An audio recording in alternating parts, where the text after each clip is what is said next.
Walang permanente sa mundong ito. Kasama dyan ang problema mo. Pwedeng sabihin ng doktor, 6 months to live ka na lang o ang mahal mo. Kasi siya ang in charge sa kalusugan mo. Pero, siya ba ang in charge sa buhay mo? Siya ba ang may hawak nito? Pwedeng sabihin sa'yo ng doktor o ng ibang tao, 2 beses ka nang nakukunan. Pero ang Diyos, ang siyang may hawak at may gawa sa loob mo na sinapupunan.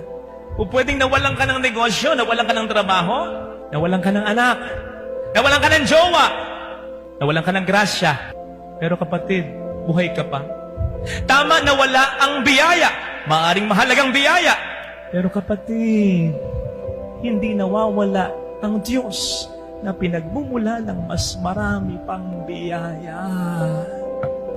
Pwede ba? Huwag kang pasakop sa kahit anong sesar sa buhay mo.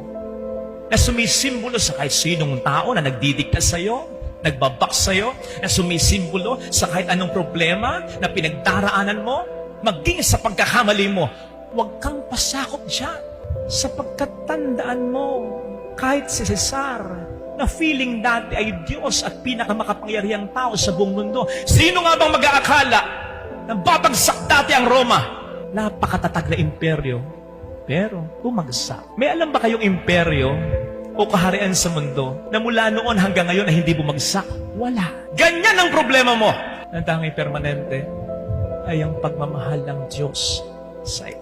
Kaya please, huwag kang pasakop sa kahit ano o sino man. Sa Diyos lang na pinakamakapangyarihan upang kahit na patuloy ka pa rin pahirapan ng mga problemang iyong pinagdaraanan, sa loob mo, maka-experience ka ng kalayaan.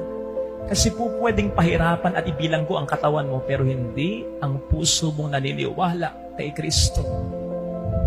Because you know, hindi ang sino o ano ang magmemay-ari ng buhay mo, ang Panginoon lamang, Yesu Kristo. Alam po ninyo, kaya sabi kong double-edged sword, yung sagot ni Kristo, kanino bang imahe ang nakikita nyo sa perang yan?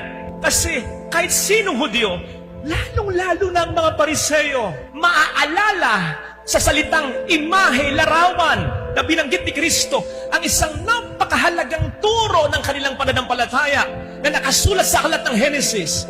You are created in the imahe and image, larawan of God. Na paano bang sinasabi dito ni Kristo? Yung barya, kay Cesar yan, di ba? Balik mo sa kanya.